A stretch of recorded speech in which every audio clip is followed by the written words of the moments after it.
and made positive strides in American foreign policy, the likes of which we haven't seen in generations. Even CNN and MSNBC, at least on their websites, had to admit that what Donald Trump did at the end of his administration was historic because it truly was. Whether we're talking about the North Korean summit, or we're talking about the peace deals in the Middle East, or specifically related to this video, the peace deal with the Taliban to officially withdraw American troops. On May 1st of 2021, Donald Trump was ending conflict. That's what he was doing. And what did Joe Biden say throughout all of those peace deals? When Donald Trump was doing what the American people wanted and ending the forever wars, the endless wars in the Middle East, Joe Biden tried to snake in and take credit for it. He claimed that Trump was just working off the Obama administration's gains, even though the Obama administration left a total mess in the Middle East for Donald Trump to clean up. Well, finally, today, as Joe Biden admits he will commit to the removal of American troops from Afghanistan, he did something truly special. He did something I never thought I'd see with my own eyes, or hear with my own ears. He admitted that he's just following through on the deal that Donald Trump started. It's absolutely unbelievable. But there's another side to this story, and that's the fact that it's all happening under Joe Biden, and who knows what to expect with this geriatric old fool who seems to corrupt or ruin everything he touches. So we're gonna try to touch on all of these elements. Let me show you what Joe did. Let me show you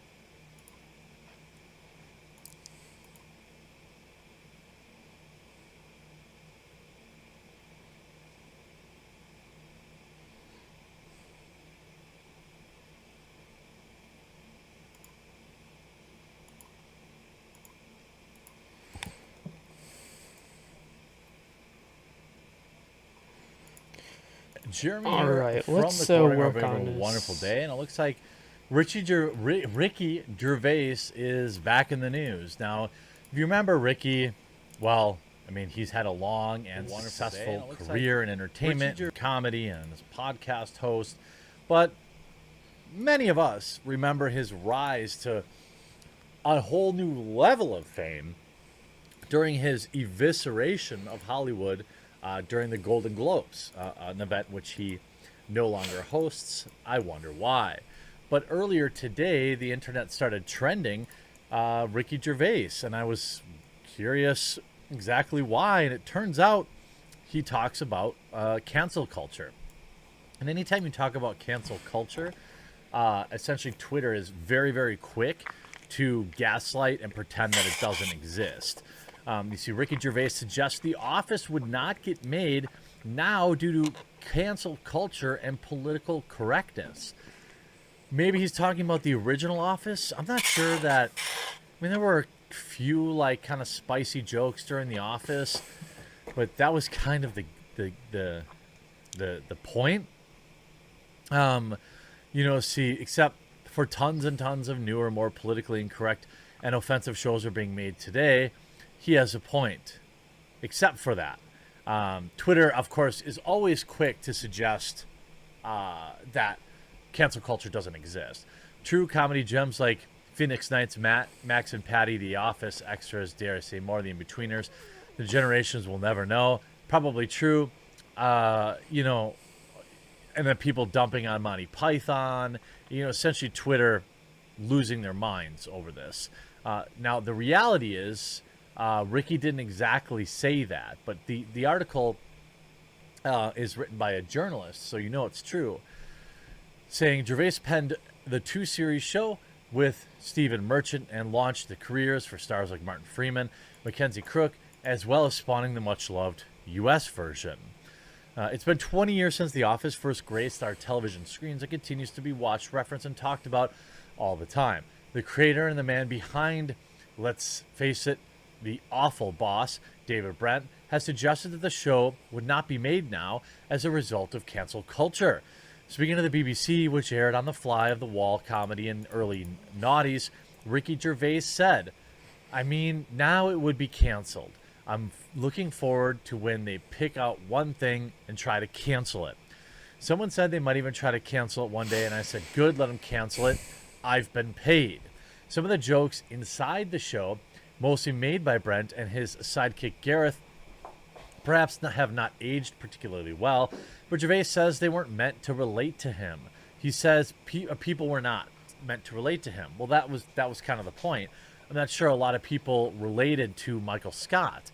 He says in The Office, the audience are encouraged to identify not with the ignorant Brent, but with the characters Dawn and Tim, and the victims of Brent's ill-conceived commands that are never racial or gendered caricatures. Rather, they are ordinary, intelligent people. More recently, shows like such as Little Britain have come under fire for insensitive and often phobic depictions of people, which led to calls for the program to be removed from the streaming service. Look, I just think, more and more I find myself these days uninterested with anything that modern Hollywood really has to say.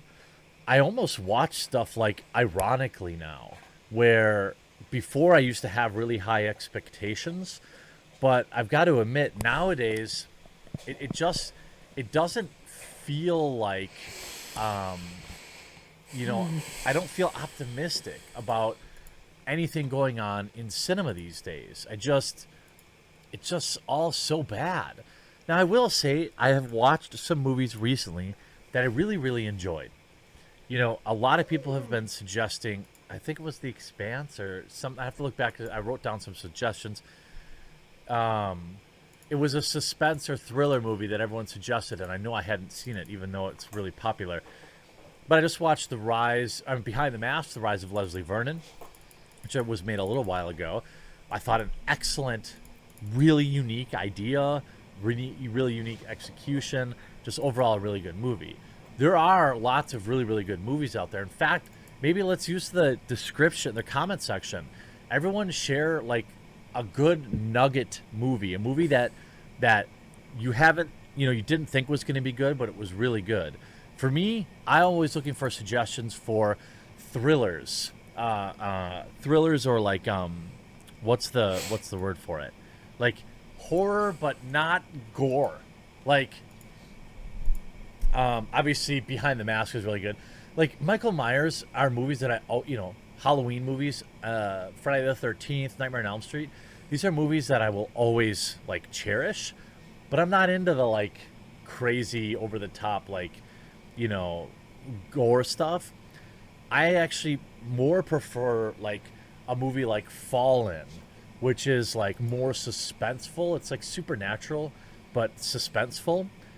Even that new show, it's like on CBS or something like that. It's on regular TV called Evil. I really like that. Poltergeist, these are good shows. They're movies to me. Even those Netflix, like 12 cameras, 13 cameras, I thought those were pretty good. Creep 1 and 2, very good. There's some suggestions of movies that I like. I also like dark comedies and stuff like that. So anyway, even 20 years on, The Office, which only ran for 2 seasons and 2 specials, is still widely regarded as one of the best British comedies of all time and launched the careers of Martin Freeman and so on and so forth. In 2015, it was awarded Broadcast Best Show of the Past 20 Years award and has won a host of BAFTAs, Royal Television Awards, and launched in 2005 and ran for 9. Last season was tracked. The thing is, though, if you look at Ricky himself, he has come out to say he has provided some clarification to this. Here's his post, right? Where is this? The decades, and he's lost his edge. Yeah.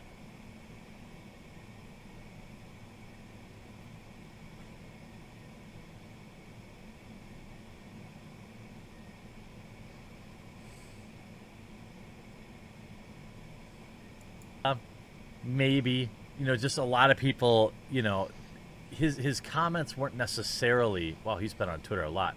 He says, just to be clear, I did not say The Office would be canceled if it were made today. That makes no sense. It's still around. This is my actual quote. Someone said they might try to cancel it one day, and I said, good, let them cancel it. I've been paid. It's clearly a joke. Meaning they'll find some old joke to try and be offended about. And of course, that didn't happen. Hope you enjoyed this video. I support you.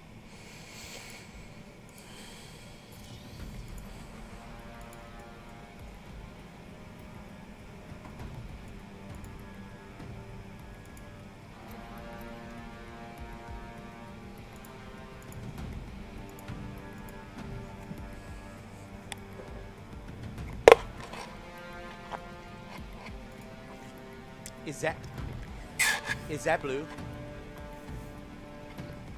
Is that fucking blue? Are you joking me, Apex? Are you playing a joke? I was, what? $40 for blue? Are you out of your mind?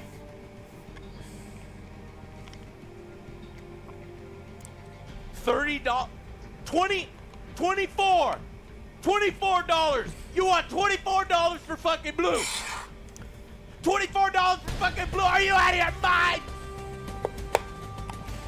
Oh, and will somebody please tell me when we're gonna get to spend all of our legend tokens? Look at this. This guy's getting $500,000 legend tokens. I got like 50, 60, 70,000. I don't remember. The man's got a point. You guys let me know about this right away.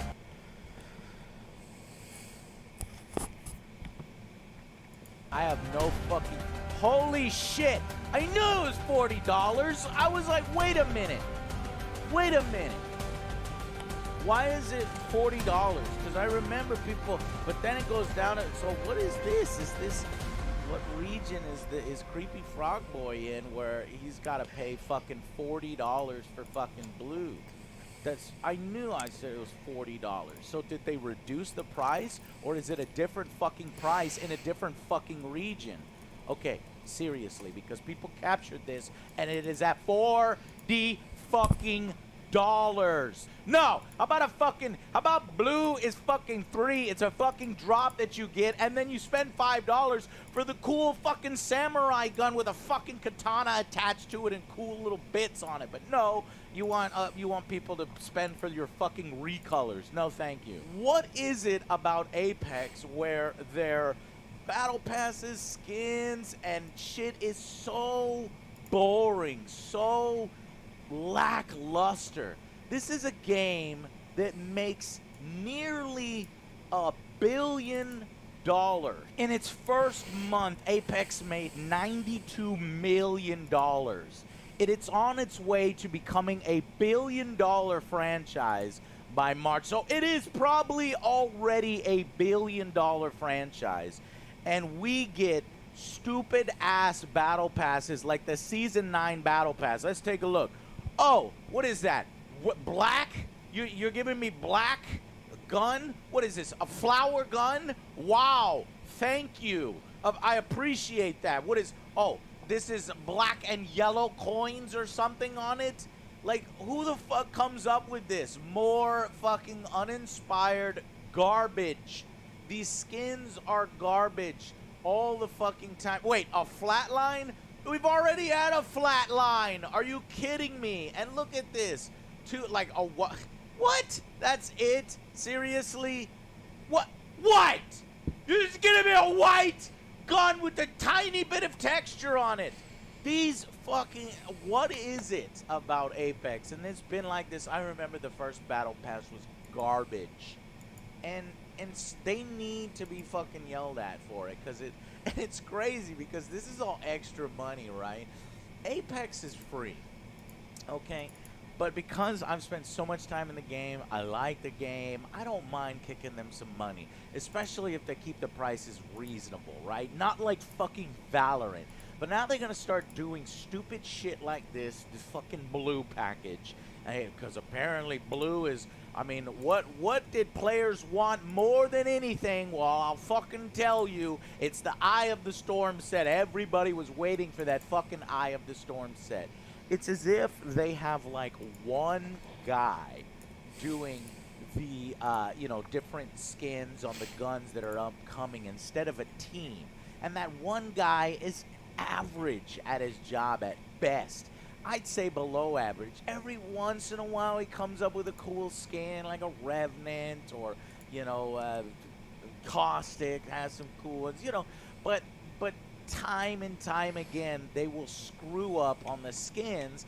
And just look, I mean, freaking Bangalore hasn't had a really good skin in freaking forever. I mean, I guess the military one the last time is the closest, but there are so many champions that get the skins over and over and over when it's like there are other champions out there, legends that need skins that are better fucking looking. It's crazy to me how underwhelming the stuff is. And then we have a new event that just came out, Genesis. Let's take a look at it together. Wow, crap. A hood, really? Okay. A scientist, okay. Yeah, this is cool. See, every once in a while they'll do something cool. That's kind of like, what is this? Voltron looking. This, all right. It's just, it's middling. It could be better. I wish it was better. And to open up the store and see that crap, I just had to say something. You know, make that one guy who you use for cosmetics, give him a fucking team. Give him talented artists that can do that, especially if you're making 92 million in your first month and $1 billion by this year. Seriously, if you're trying to take on Fortnite, you have to put a little more effort. And is it me or the fucking matchmaking in Apex is garbage? It has always been garbage from day one till fucking now, and they never fucking touch it. It just blows me away. And if you want to know exactly how fucking shitty the battle passes have been, I went back and I went into each individual battle pass. So if you want to check that out, cool. If not, I'll see you on the next Angry Joe. But here it is. Season 1, crap,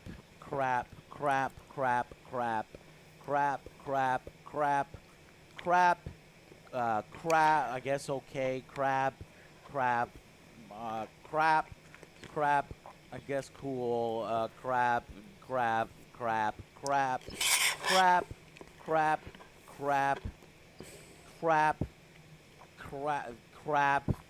all right, I guess. Season 1's battle pass was shit. Crap. Denying that. I remember that. I was like, you expect people to buy this crap? I think everybody thought Season 1 battle pass was really disappointing. In fact, they put out news articles. They responded, oh, we heard players' feedback. Okay, battle pass 2, battle charge. Let's see what we got here. Crap. All right. It's all right. It's crap. All right.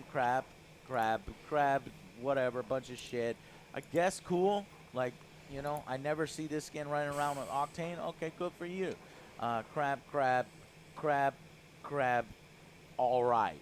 So, like, seriously, that was Season 2. Season 2 was a tiny bit better, but not all that much better. Season 3, let's go. Okay. This one, we got Crypto. We got Fire. I've never seen anybody use that one or the blue one. That's okay. So, all right. And then crap. That's like a fucking recolor. That's terrible. All right. Kind of fine. Whatever. Yeah. It's crap. All right. A little better here. Wow, really cool. Holy shit, I've not seen that dark one on there. I know that I have a red devil, but not the black devil. That's cool. Cool. Crab. Yeah, kind of cool. Crab. Yeah, okay, all right. I'm seeing at least Season 3 is when they start to pick up with something a little bit better. Okay. Season 3, all right. It's better than the shit that was 1 and 2. Let's go to 4. Okay, 4. What do they have in 4? Oh, they got that, and then we got, okay, cool. Oh, wow. Season 4 was actually good. That's a cool one. I've seen those on the battlefield, and that's cool. Oh, all right, I guess. Crab. All right. Crab.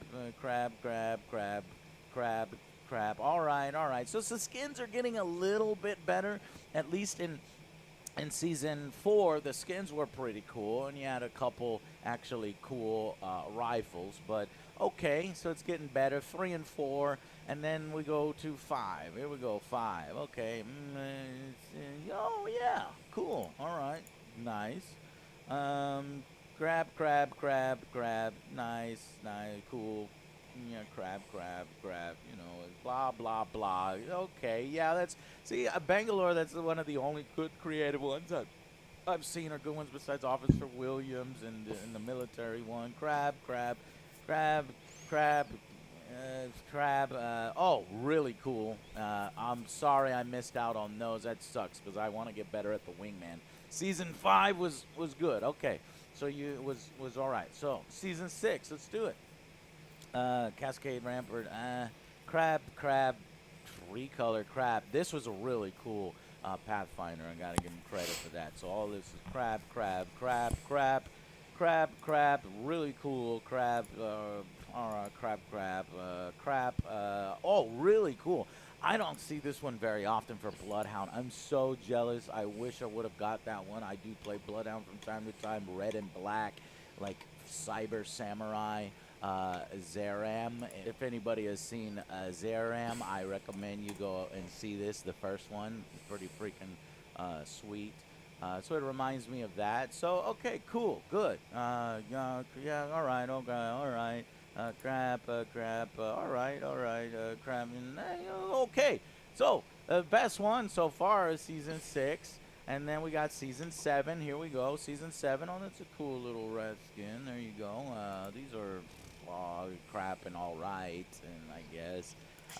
Can barely see these, so it's tough to see. That's actually a cool a Wrath skin. Wraith, how many skins does Wraith get? Seriously, and this one is super sweet. I've seen this sweaty Octane skin. I'm sorry I missed it. I really want it, but usually when you're running that skin, it's a good player with Octane. I've rarely run into bad ones on that one. And so Season 7 was, oh, and then cool, I missed out on R99s.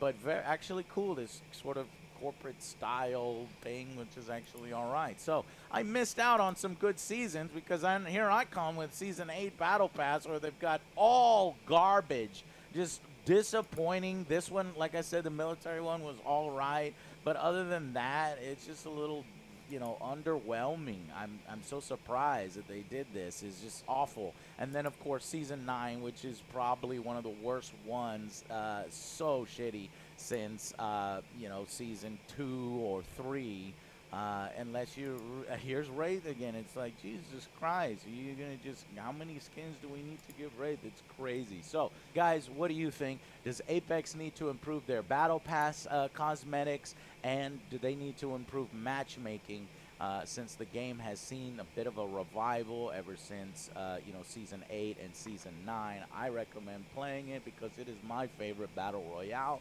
There are just some really frustrating issues that the game constantly continues to ignore, and it's like the creativity on the stuff is just at a all-time low. Anyways, that's it from me. Thank you so much, guys. I'll see you on the next Angry Joe Show.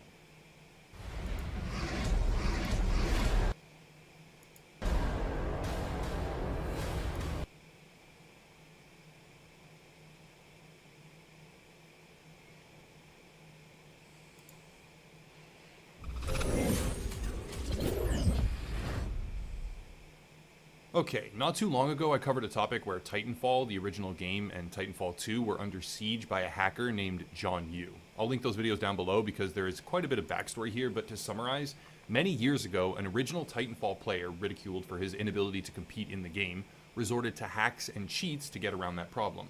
Those hacks and cheats were a half measure, sort of, which still did not allow him to dominate the competitive scene, and eventually he got much more serious. The hacker, John Yu, released what he called atomic bombs, which were best described as huge and very sophisticated bot attacks on the vulnerable, poorly designed Titanfall servers. There were tactics where he created usernames that had thousands of foreign characters in them, which would then crash the server whenever he joined. There were systems where he flooded the entire finite public server list with bots that occupied all of the spaces, and ultimately, he killed the game. I don't say this in the traditional, oh, it's dead because it's not as popular kind of way. No, he killed the game. Titanfall 1 is unplayable, totally and completely. The game cannot be joined, the servers are full, literally full, on PC with his bots. At least they were last time I checked and had been for almost a year. And yet, the game is still being sold on Steam as a purchasable product. I am convinced that Respawn and EA are violating laws here. I'm not a lawyer, but it would seem so to me, seeing as they have been fully aware that the game is completely unplayable on PC, on that platform, for quite some time. But the ultimate takeaway is that a vindictive hacker flat out killed the original Titanfall game. The thing is, he wasn't done. Having successfully invaded and destroyed the original, he moved on to the sequel. Since the sequel was significantly more popular than the original though, he was unable to fully populate the public server list and kill the game. Instead, he resorted to a streamer blacklist, if you will. This blacklist had a few different iterations, but the most effective version would instantly crash the server, including all players also in the match with the streamer, whenever a streamer placed on the blacklist joined an active game. The blacklist, as far as I know, has had a few short instances where it gets deactivated, but always resurfaces without fail, and is able to track players, particularly streamers, across multiple accounts as well as IP addresses. I'm not entirely sure how it functions directly, but the main theory revolves around some sort of exploitation within the actual server system itself, which is largely based on cloud computing.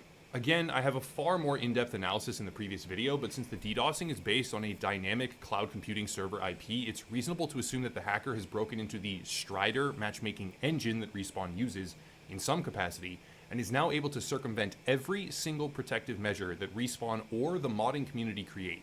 Basically, he's on track to kill the sequel as well. Now, this might be the proper time to say I probably know who this hacker is, or at least the household the hacker comes from, since it's unclear if it's the husband or the wife. And I was sent an anonymous document during my previous coverage which contains phone recordings, physical addresses, names, court history, internet activity archives, text messages, and so much more. Someone in the Titanfall community dug deep, very deep, to find this information, and wanted to get it out there. The thing is, if there's even a 1% chance it's wrong, even though I strongly believe it to be accurate, I can't dox anyone. It's innocent until proven guilty in this country. I'm not a leftist. I'm only saying this to underpin the fact that the Titanfall 2 community is sick and tired strongly, so much more. Someone in the Titanfall community dug deep, very deep, to find this information, and wanted to get it out there. The thing is, if there's even a 1% chance it's wrong, even though I strongly believe it to be accurate, I can't dox anyone.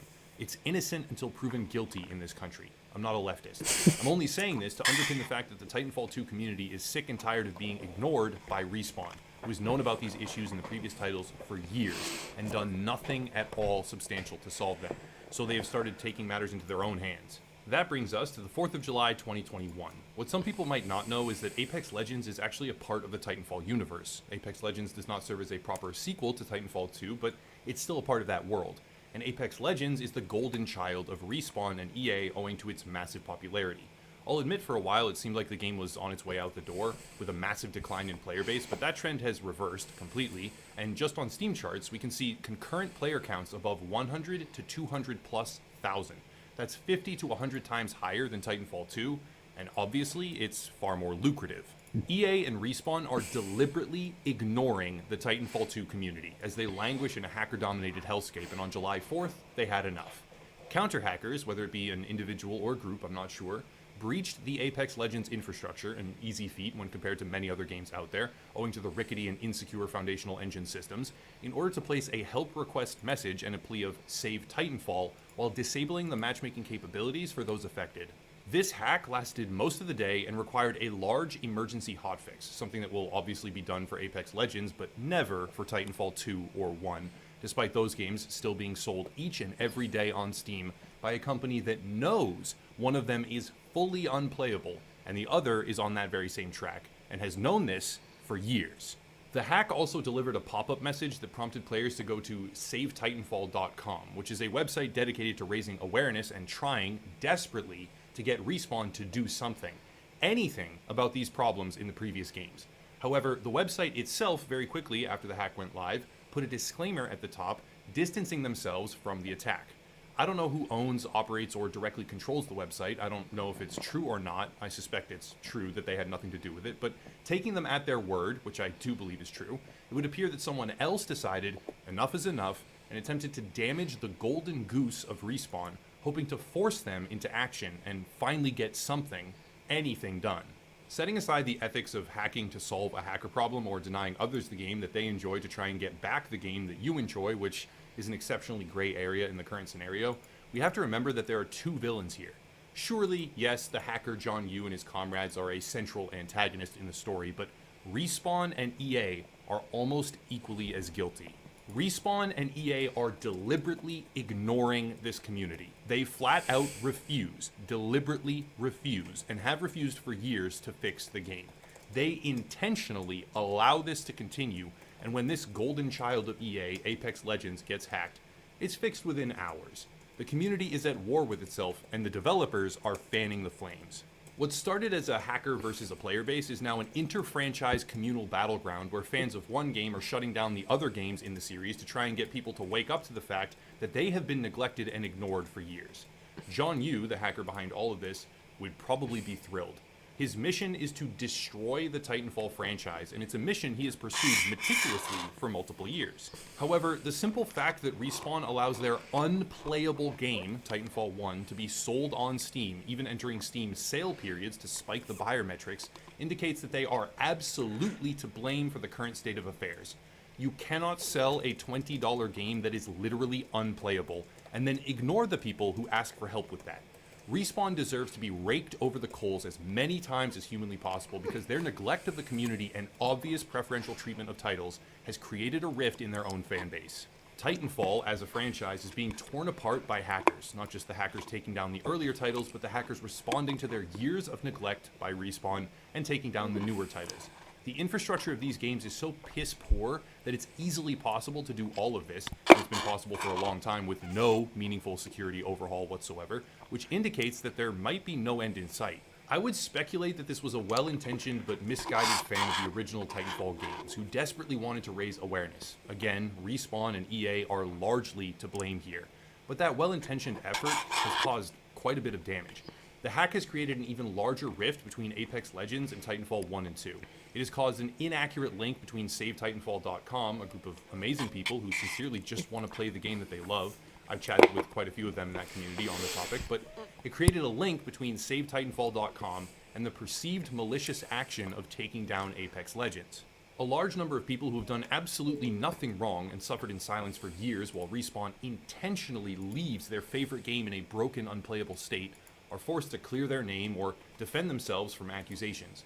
Instead of having relief for these problems, hacking a game to solve the hacker problem in another game just doesn't seem to be the right tactic. There's been a long-standing perception in the Titanfall 2 community, even by dedicated and connected community leaders who have worked with, visited, or interacted with Respawn on more than one occasion, that they are deliberately ignored, and the only time that Respawn will engage with them now, at all, or try to fix anything, is when it synchronizes with some sort of Apex Legends promotional event. This means that anything they do is temporary and PR-driven, which ultimately breeds resentment. I can empathize with the hacker, not John Yu, the one who killed Titanfall 1 and is trying to kill Titanfall 2, but the hacker who took down Apex Legends desperately trying to force Respawn's hand. I can empathize with that because one of two things is true. Either A, the server infrastructure employed by Respawn is so ass-backwards broken, it cannot be fixed without a complete overhaul, and they/EA are choosing not to do that, or B, the fix is not incredibly difficult, or does not require a total overhaul, and they are choosing not to do it once again. When it's been this long and the problems are this bad, and they are still selling the game on the Steam store, yeah, they are choosing this. They deliberately allow this to I can't hear you because of this stupid dog. Stop!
Secretly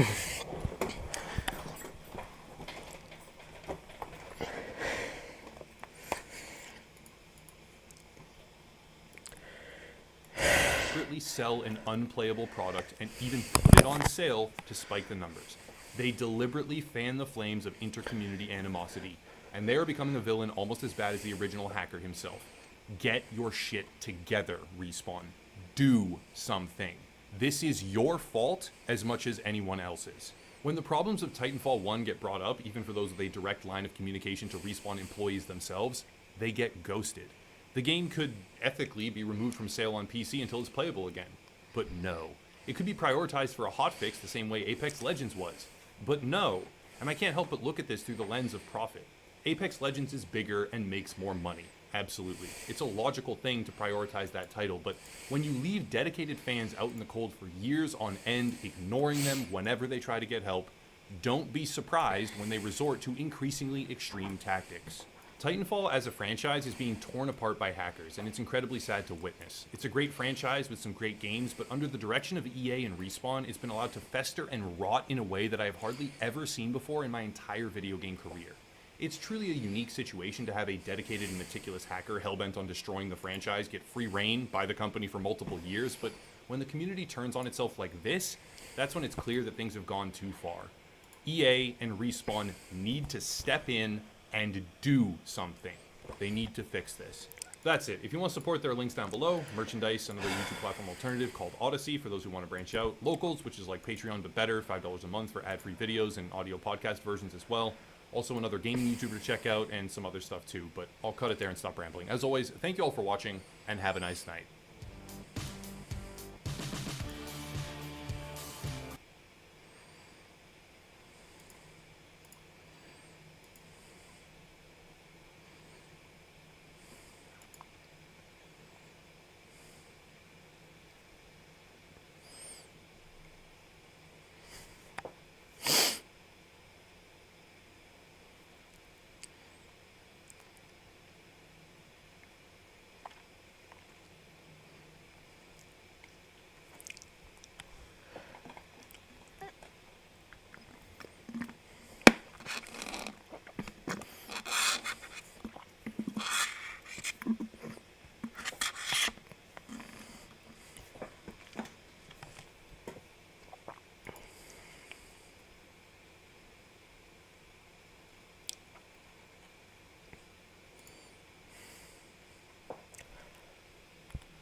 But Aiden keeps it as raw and as real as possible.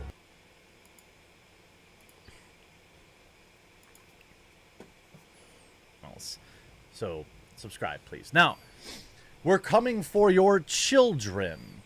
The San Francisco Gay Men's Chorus pushes woke agenda. Now, I don't exactly know why anyone would be surprised by that. I'm only interested exclusively in the backlash and the hilarity around it. I have to believe that nobody thought this through, that the lyrics of this song, like it didn't occur to the, I don't know, 100 or so people who were singing it. It never occurred to anybody that it might be perceived as creepy and bizarre. But here's the story. Here's via the Post Millennial. They released a song. Song titled "A Message from the Community" mocks parents that fear the push of the LGBTQ agenda in today's media, with a song claim that parents wouldn't be able to protect their kids from the advances and ideas of the group.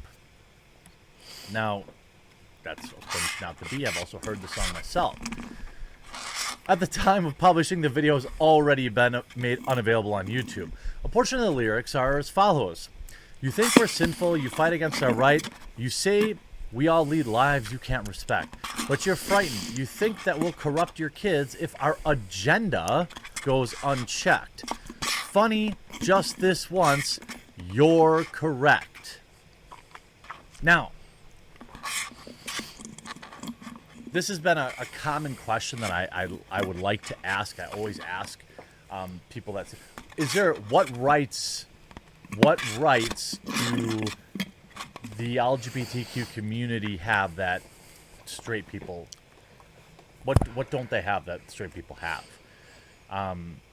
There isn't any. The idea that there still needs to be work done in acceptance, that I would agree with. But the whole rights thing, like fight for our rights, I'm over that. You have every right everyone else has. Then they go on to say, we'll convert your children.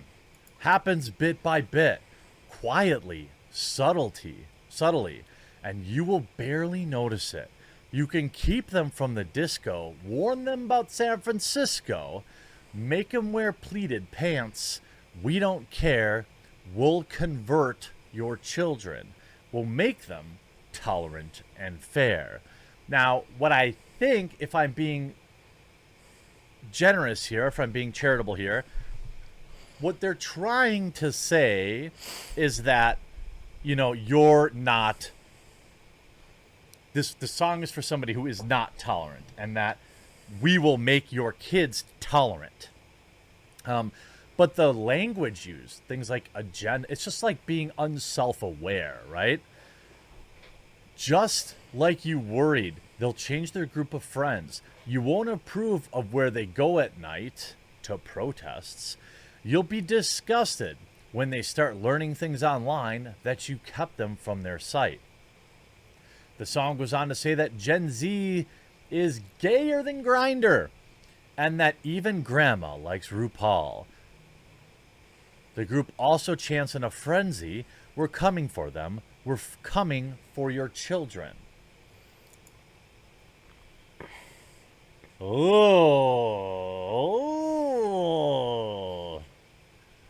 On YouTube, the song drew an abysmal rating of 88 likes to 5,000 dislikes before the video was made private.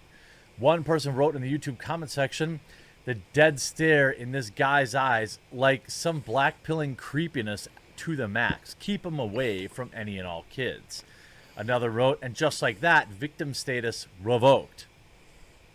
The song seemingly highlights recent efforts that have come to light in children's programs like Nickelodeon, and injecting this type of messaging across the board. During Pride Month, the network aired a number of pieces featuring drag queen cartoon characters and things of the like. Now,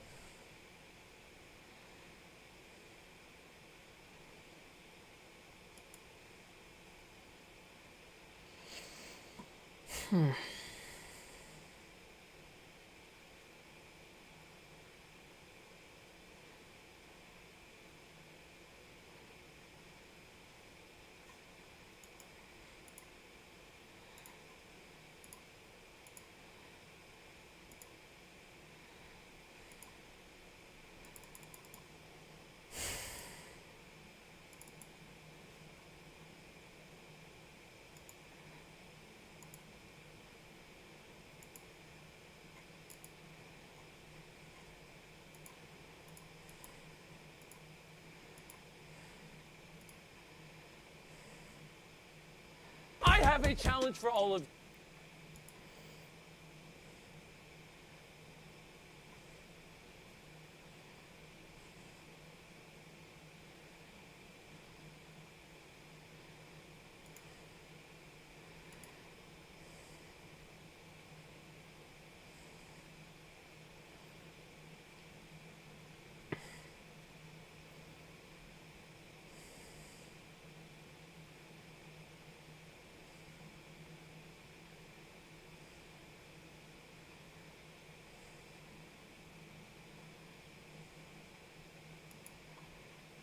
Hey guys, I just wanted to have a really quick chat about children, education, and parenting. I just came out with a book, actually, called Henry the Sheepdog and the Wolf of Mossville. It is a children's book on how the media spin things, lie about people, how the press can get stories wrong and ruin lives, and I felt it was really important to write in this time where there's so much news going around that the headline says something completely different, the article says something completely different to what has actually occurred, whether it be the very fine people myth with Donald Trump or articles I've read about myself where I can't even recognize the person they are writing about. Now, I kind of thought this would be a bipartisan take.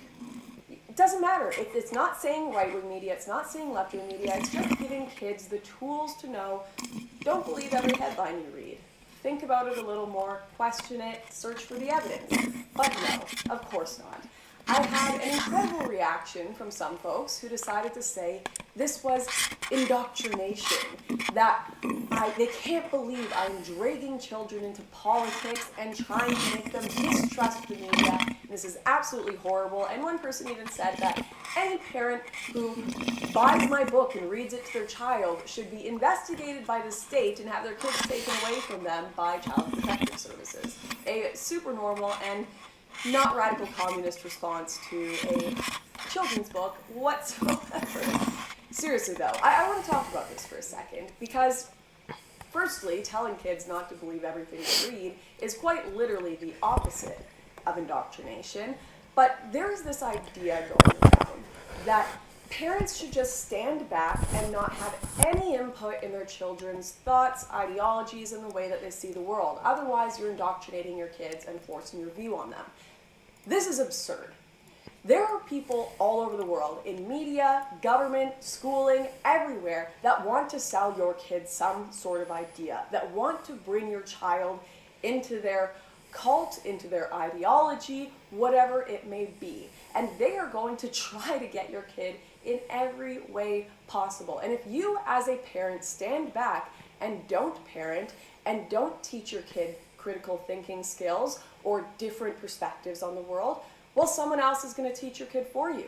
If you don't raise your child, someone else will do it for you. And it'll probably be the state, it'll probably be the education system, it'll probably be celebrities. The idea that if a kid isn't influenced by their parents, they're somehow just going to go on and critically find their way in the world is absurd. Children are influenced by everything around them. I just got a call from my parents the other day who said they had basically an emergency church meeting when a bunch of the kids came home from school and started telling their parents they couldn't believe, and this is a Canadian school, a Canadian public school, they couldn't believe that black people were being murdered indiscriminately by the United States government, that there was basically a genocide of black people going on in the US. And all these parents are like, what are my kids learning in school? They keep coming home and getting new lessons about, there are kids that are now questioning their gender identity in elementary school, kids who think their parents are white supremacists just because they are a Christian conservative family or not even that political. Their kids are just coming home with bizarre ideas about the world and with an extremely progressive slant to the politics. So them just stepping back and saying nothing just means that the teacher in the school with whatever their politics is going to implement their views on the child. And I'm not saying tell your kids, be a conservative like me, or be a liberal like me. You have to have my values. There are phenomenal ways of raising your kid to be a critical thinker. When I was younger, my father never imposed his beliefs on me. I would come home from school and I would tell him I learned X, Y, Z in school today. And he'd say, that's interesting. Have you ever considered this view though? And he would offer me counter perspectives. And he would offer me books and articles that challenged the things I learned in a classroom. If I read Naomi Klein in the class, I'd come home and he'd give me a book by Andrew Breitbart and say, that's great, consider this as well. So I got to sit and make up my own mind about what I thought was the better ideology. And my parents didn't leave me to just decide how I wanted to, what I thought morality was. In fact, every fairy tale we read growing up, most of them have some sort of important life lesson, whether it be Pinocchio, which is not lying, Peter Pan, you have to grow up at some point. Lots of lessons. And my parents would tell me, don't steal, don't lie, try to be kind, try to be honest. These are good life lessons. Same with this, question headlines that you read. This shouldn't be a partisan take. These are just lessons that you need to talk to your kids about. And I am just so disturbed by this pushing of the idea parents shouldn't be parenting. So if you are a parent and you are interested in offering some alternative views to your child, you can get Henry the Sheepdog on Amazon right now. It's just a really nice illustrated story. Kind of think Roald Dahl reading comprehension, elementary school 7 to 11. The story is about a sheepdog who gets an unfortunate photo taken of him by a journalist where the journalist couldn't see the whole picture. He couldn't see that he was defending his friend from a bear, so all he got was this terrifying photo of his face where he's growling and barking. And the journalist goes back to town and tells everyone in the town that there's a wolf coming, and they all form an anti-wolf mob, and they refuse to believe Basil, his friend, and the sheepdog, that he's not a wolf. Eventually, at the end, he saves the journalists from the bear, and they still won't tell the truth because they're journalists and they don't want to ruin their reputation. But luckily, a little new press of hamster pups decides to publish the story when they were hiding in a tree and got the pictures themselves. So it's a really cute story. It kind of teaches all the different angles, teaches that, you know, sometimes journalists aren't always lying and they just get a story wrong, they see the wrong angle, and sometimes they are and they're just trying to save their reputation and their paper and make money. So it teaches all the different ways that journalists can spin things and why they do what they do when they get it wrong, and that there are good people, there are press that are trying to bring truth as well. So if you're interested in that, find it on Amazon.com. And I know a lot of the rest of you are probably like, Lauren, I don't care about a children's book. Where is Crossfire? You said it would be out weeks ago. I know, bear with me. Scooter and I are just putting some last finishing touches. We did a rough screening in Sydney and it went fantastic. People are loving it. But we still, there are things that we can perfect to make it better, and I'd rather it come out a little later than us not do these little changes here and there. So that should be out in about a week or so. I promise, this time I'm serious. Stay tuned, a week or two, Crossfire will absolutely have dropped, and I know you guys are going to love it. So I'm excited to see you then, and thank you for watching my little rant.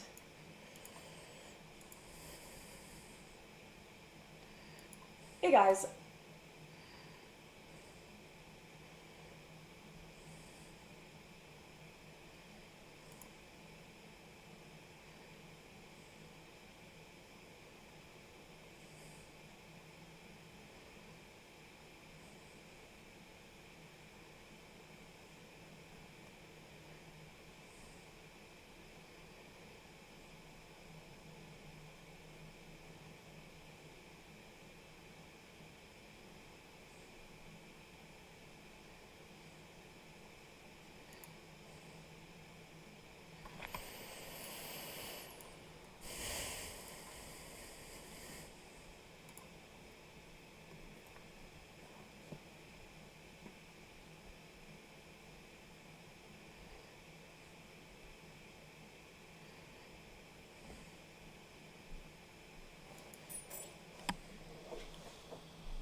Just while it was on my mind, you know, in these wee hours of the morning when we have random thoughts, I wanted to have a conversation about a phenomenon we have been dealing with for a while.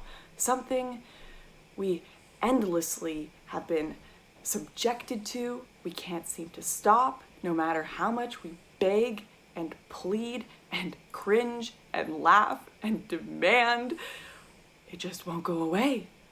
And that is the phenomenon of TikTok nurses. They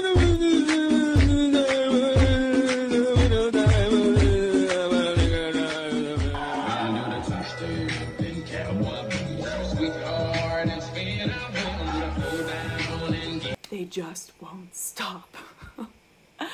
Now, some of you may be out here thinking, Lauren, why do we want TikTok nurses to stop? Everyone should be allowed to have fun. Everyone needs a break. Why are you being the fun police? Well, let's consider a few things. For the last year, all of us have been told, stay inside, save lives. If you leave your house, you're literally gonna kill grandma. Quit your job, shut down your business, Don't visit your family. No Thanksgiving, no Christmas, no New Year's, no going to the pub, no seeing your elderly grandparent that is close to dying and you may never get to see again if you don't see them this month or the next, and they're desperate for human touch, love, and affection. Don't see your girlfriend, your long-distance partner, your friends, all of these things. Lose your entire livelihood. Don't be there for the birth of your child. Stay at home with your abusive partner and watch abuse rates around the nation go up and suicide rates around the nation go up, depression around the nation go up, and do it all so we can support an overwhelmed healthcare system.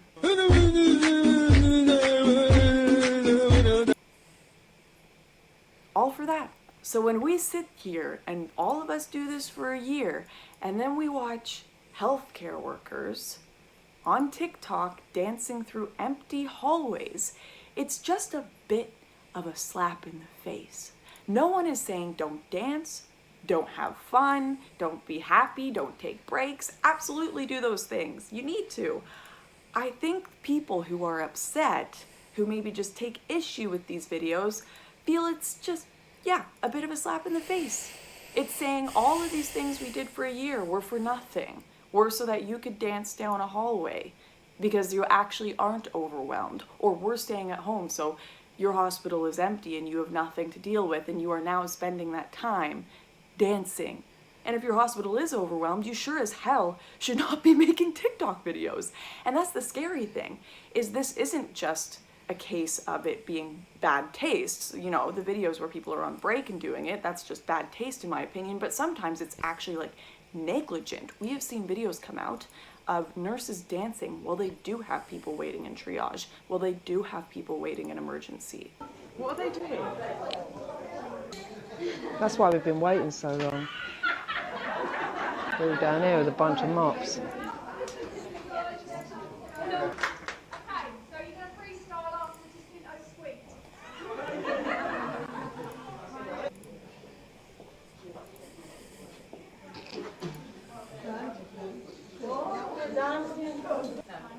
Is this really happening? Am I really witnessing this?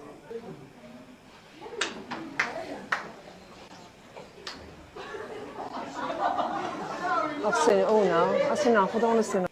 What other job are you allowed to do this? What other job can you just stop working to dance? And you know, some of these videos are seriously coordinated. It's not just like, hey, I picked up my phone and we had a silly moment for 5 seconds. It's stuff that would have taken weeks to coordinate and prepare. And the idea that people that are working in massively overwhelmed environments, so stressed, so scared all the time, would be able to coordinate a giant dance party for weeks and then film it in empty hallways. Once again, a slap in the face and a total negation of this idea that hospitals are overwhelmed. So if you are a healthcare worker and you want people to take this seriously, you shouldn't be doing this. If you are a healthcare worker and you have some semblance of, you know, understanding of optics, some semblance of understanding of the suffering that everyone has been going through, you shouldn't be doing this. No one else in a normal job, let alone a job that is being taken so seriously right now and has the world's eyes on it, should be doing this kind of stuff. And one more thing, I really respect our healthcare workers. Absolutely important work. We need it no matter what country you're in. Save lives, awesome stuff. However, this deification of healthcare workers we have been seeing this year is something that is really disturbing.